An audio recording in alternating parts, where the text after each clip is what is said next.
Hi friends, నేను మీ జ్ఞానేశ్వర్. ఈ వీడియోలో మనము కొన్ని విషయాల గురించి క్లియర్ కట్గా మాట్లాడుకుందాము.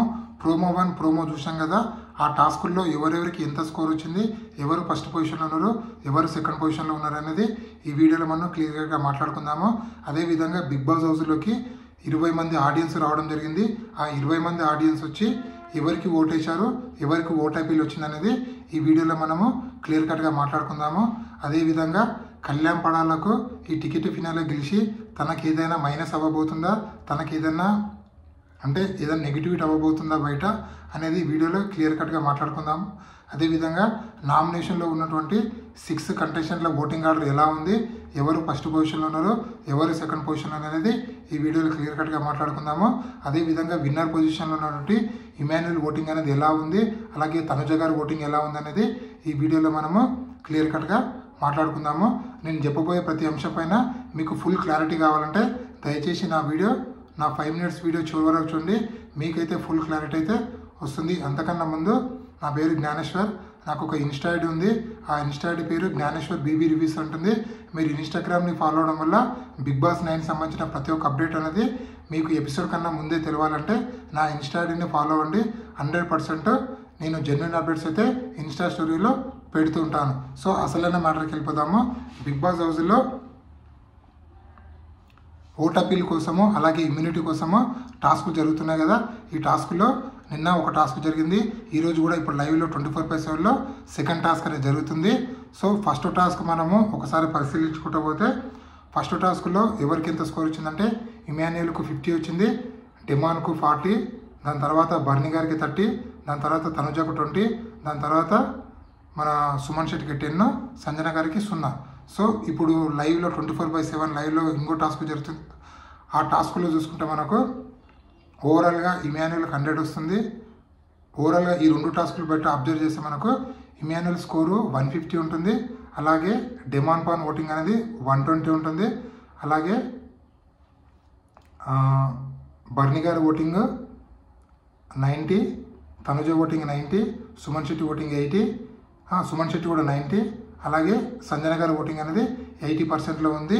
ఇక్కడ టాప్ 1 టాప్ 2 పొజిషన్లో ఉన్న ఓటింగ్ ఎవరిది అంటే టాప్ 1 పొజిషన్లో ఇమాన్యుయల్ ఉన్నాడు, టాప్ 2 పొజిషన్లో డిమాన్ పాన్ ఉన్నారు. అందుకోసం బిగ్ బాస్ ఎవరినో ఒకరిని రిమూవ్ చేయండి అని చెప్పి, అంటే ఓట్ అపీల్ మీరు ఎవరికి వద్దనుకుంటున్నారో ఒకరిని రిమూవ్ చేయాలంటే వాళ్ళు మన ఎవరి పేరు వేస్తారు, అందరు కలిపి ఇమాన్యుయల్ పేరు వేయడం జరుగుతుంది. అక్కడే చాలా గొడవలు అయితే జరుగుతాయి. ఈ గొడవల్లో ముఖ్యంగా సంజన గారు వర్సెస్ మన తనుజ గారు పెద్ద గొడవ అయితే జరగబోతుంది. అది హైలైట్ ఉండబోతుంది. అది ఇప్పుడు స్టార్ట్ అవుతుందా, కొద్దిసేపటికి స్టార్ట్ అవుతుందా చూడాలి. అంటే ఈ గేమ్ తర్వాత స్టార్ట్ కావచ్చు గొడవ అనేది. అదేవిధంగా బిగ్ బాస్ హౌస్లోకి 20 కంటెస్టెంట్లు అయితే లోపలికి రావడం జరిగింది. అంటే 20 మంది ఆడియన్స్ బిగ్ బాస్ హౌస్లోకి రావడం జరిగింది. సో టాప్ 1 టాప్ పొజిషన్లో ఉన్నటువంటి ఇమాన్యుయల్ను డిమాన్ పాన్ బిగ్ బాస్ బయట గార్డెన్ ఏరియాకి పిలిపించి డిమాన్ పవన్కి బ్లూ కలరు, అదేవిధంగా ఇమాన్యుయల్కు రెడ్ కలర్ ఇవ్వడం జరుగుతుంది. ఇచ్చి వాళ్ళిద్దరికి ఒక క్వశ్చన్ అడుగుతాడు బిగ్ బాస్. సక్సెస్ ఏంటంటే మీనింగ్ చెప్పని అడుగుతాడు. సో ఆ సక్సెస్ మీనింగ్కి డిమాన్ పవన్ అదేవిధంగా ఇమాన్యుయల్ మీనింగ్ చెప్తారు. సో ఇక్కడ ఆడియన్స్కి ఆ మీనింగ్లో ఎవరు నచ్చిండ్రు అని అడిగితే కరెక్ట్ మీనింగ్ మాకు ఇమాన్యుయల్ నచ్చిందని చెప్పి ఇమాన్యుయల్కి ఓట్ అపీల్ ఛాన్స్ అయితే ఇవ్వడం అయితే జరుగుతుంది. ఇది ఇప్పటివరకు ఉన్నటువంటి లేటెస్ట్ అప్డేటు. అదేవిధంగా వీళ్ళు ఇమాన్యుయల్ని అదేవిధంగా డిమాన్ పాన్ని క్వశ్చన్లు అయితే అడగడం అయితే జరుగుతుంది. బిగ్ బాస్ ఉన్నటువంటి అందరితో ఇంటరాక్ట్ అయితే అవ్వడం జరుగుతుంది. సో బిగ్ బాస్ వాళ్ళకి ముందే క్వశ్చన్లు ఇస్తారు, ఎవరికి ఏ క్వశ్చన్ అడగాలని చెప్పి. ఆ విధంగా ఒక గ్రూప్గా వెళ్ళినటువంటి ఆడియన్స్ క్వశ్చన్లు అయితే అందరిని అయితే అడగడం జరుగుతుంది. ముఖ్యంగా డిమాన్ పాన్కి ఇమాన్యుయల్కి భారీ క్వశ్చన్లు అయితే అడగడం అయితే జరుగుతుందని చెప్పి మనకైతే అప్డేట్ అయితే రావడం అయితే జరిగింది. అదేవిధంగా కళ్యాణ్ పడాల టికెట్ ఫినాలే అదేవిధంగా క్యాప్టెన్ అవ్వడం వల్ల 2 వారాలు ఇమ్యూనిటీ రావడం వల్ల తనకి ఏదైనా మైనస్ జరగబోతుందంటే 100% జరగబోతుంది తెలుస్తుంది. ఎందుకంటే గత 2 వారాల నుంచి తనుజ గారు నామినేషన్ ఉండడం వల్ల తనకు కొత్తగా ఓటు బ్యాంక్ అనేది పెరిగింది.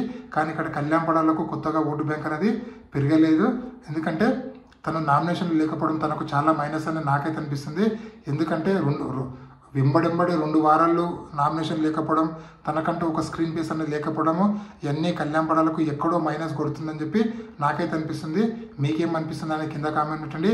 అదేవిధంగా నామినేషన్లో ఉన్నటువంటి మన 6 కంటెస్టెంట్ల ఓటింగ్ గారు ఒకసారి పరిశీలిస్తే తనుజ గారి ఓటింగ్ అనేది రాకెట్ కన్నా వేగంతో ఫాస్ట్గా కొనసాగుతుంది, 34% కొనసాగుతుంది. సంజన గారి ఓటింగ్ అనేది 17%లో, అదేవిధంగా డిమాండ్ బాన్ ఓటింగ్ అనేది 14%లో, అదేవిధంగా మన ఇమాన్యుయల్ ఓటింగ్ అనేది 13%లో, బర్నీ గారి ఓటింగ్ అనేది 10%లో, సుమన్ శెట్టి ఓటింగ్ అనేది 9%లో కొనసాగుతుంది. సో నామినేషన్లో ఉన్న 6 కంటెస్టెంట్లో మీరు ఎవరికి ఓటేస్తున్నారు అనేది కింద కామెంట్ పెట్టండి. అలాగే ఎవరు ఎలిమినేషన్ అయితే బాగుందనుకుంటున్నారు, అదేవిధంగా Bigg Boss 9 title winner Kalyan Padala అవుతాడా, లేకపోతే ఇమాన్యుయల్ అవుతాడా, లేకపోతే తనుజ అవుతుందా, వీళ్ళు ముగ్గురుట్లో ఎవరు కావాలనుకుంటున్నారు అనేది కింద కామెంట్ పెట్టండి. అలాగే మీ టాప్ 5 ఎవరు అనేది కూడా కింద కామెంట్ పెట్టండి. ఈ వీడియో నచ్చితే లైక్ చేయండి, షేర్ చేయండి, సబ్స్క్రైబ్ చేసుకోండి.